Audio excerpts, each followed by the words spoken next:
Hello friends, welcome to Best Cooking in Tamil. இன்னைக்கு நாம கொய்யாக்கா அண்ட் பொரி வச்சு ஒரு சூப்பரான சாட் ரெசிபி தாங்க செய்ய போறோம். வாங்க இது எப்படி செய்யலாம்ங்கறதும் பார்க்கலாம்.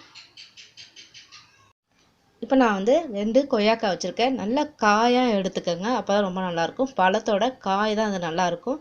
சோ இப்போ இந்த கொய்யாக்காவை நல்லா வாஷ் பண்ணி எடுத்துக்கலாம். இப்போ காயை வந்து நல்லா வாஷ் பண்ணி எடுத்துட்டேன். அதுக்கப்புறம் ஒரு பிளேட் ஒன்று எடுத்து வச்சுக்கோங்க.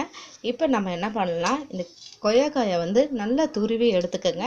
உள்ளே இருக்க விதை வேண்டாம், மேலே சுற்றி இருக்கக்கூடிய இந்த இதை மட்டும் நல்லா துருவி எடுத்துக்கணும்.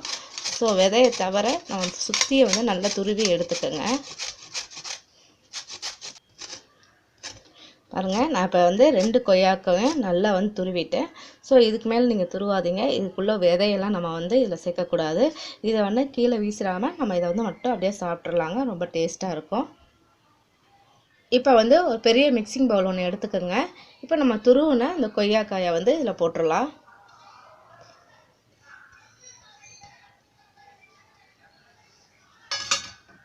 அடுத்து நான் ஒரு பெரிய வெங்காயம் எடுத்து பொடியாக கட் பண்ணி வச்சுருக்கேன். அதையும் இதில் சேர்த்துக்குங்க.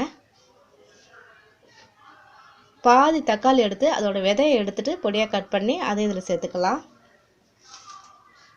அதுக்கப்புறம் வந்து நான் வந்து ஸ்ப்ரிங் ஆனியன் எடுத்துருக்கிறேன். ஸோ ஸ்ப்ரிங் ஆனியன் இருந்துச்சுன்னா நீங்கள் எடுத்துக்கோங்க, அதாவது வெங்காயத்தால்.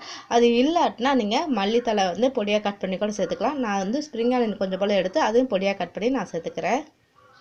அதுக்கப்புறம் நான் ஒரு கப் ஃபுல்லாக பொரி வந்து எடுத்துருக்குறேங்க. ஸோ இந்த பொரி வந்து ரொம்ப நல்லாயிருக்கும் இந்த சாட்டுக்கு. அதனால் நல்லா கிறிஸ்பியான பொரியாக எடுத்துக்கோங்க.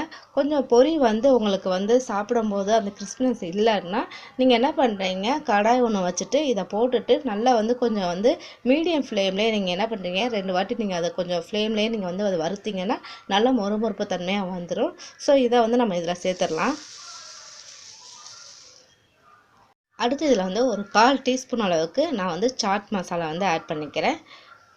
அதே மாதிரி ஒரு 1/4 டீஸ்பூன் அளவுக்கு இதில் வந்து மிளகாய்த்தூள் வந்து ஆட் பண்ணிக்கோங்க. மிளகாய்த்தூள் ரொம்ப தேவை கிடையாது நமக்கு, கொஞ்சம் ஸ்பைசஸ்க்காக. ஸோ இதை போட்டுட்டு ஃபுல்லாக எல்லாத்தையும் நல்லா வந்து மிக்ஸ் பண்ணிடுங்க. பாருங்கள், இப்போ நம்ம வந்து ஃபுல்லாக நல்லா வந்து மிக்ஸ் பண்ணிட்டோம். இப்போ நான் வந்து ரோஸ்ட் பண்ண பீனட்ஸ் வச்சுருக்கேன், வேர்க்கடலை. அதை வந்து இதில் போட்டுக்கலாம். ஸோ நான் வந்து ட்ரை ரோஸ்ட்டு தான் பண்ணியிருக்கேங்க. ஆயில் ஃப்ரை கூட பண்ணி கூட நீங்கள் என்ன பண்ணலாம், இதை வந்து ஆட் பண்ணிக்கலாம்.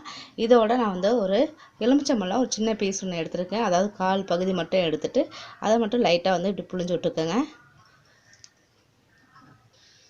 அதுக்கப்புறம் உப்பு வந்து ரொம்ப ஆட் பண்ணாமல் கொஞ்சமாக ஆட் பண்ணிக்கோங்க.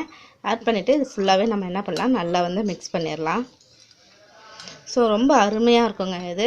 நமக்கு கொய்யாக்காயில் வந்து விட்டமின் சி வந்து ரொம்ப அதிகமாக இருக்குது. ஸோ அது மட்டும் இல்லை, இந்த மாதிரி நீங்கள் கொடுக்கும்போது ரொம்ப நல்லாயிருக்கும். ஒரு சாட் செஞ்சு சாப்பிட்ட மாதிரி நமக்கு ஒரு ஃபீல் வந்து கிடைக்கும். அது இல்லாமல் இதில் பொரி எல்லாமே நம்ம போட்டிருக்கனால, லெமன்லாம் ஊற்றிருக்கனால, சாட் மசாலா ஆட் பண்ணியிருக்கனால அது ஃப்ளேவர் வந்து ரொம்பவே நல்லாயிருக்கும். ஸோ உங்கள் குழந்தைங்களுக்கு இந்த மாதிரி செஞ்சு ஒரு ஈவினிங் ஸ்நாக்ஸ் வந்து கொடுங்க. கண்டிப்பாக ட்ரை பண்ணி பாருங்கள். ட்ரை பண்ணி பார்த்துட்டு உங்கள் கமெண்ட் பாக்ஸில் தெரிவிங்க. லைக் பண்ணுங்கள், ஷேர் பண்ணுங்கள், மறக்காமல் சப்ஸ்கிரைப் பண்ணுங்கள். Thank you viewers.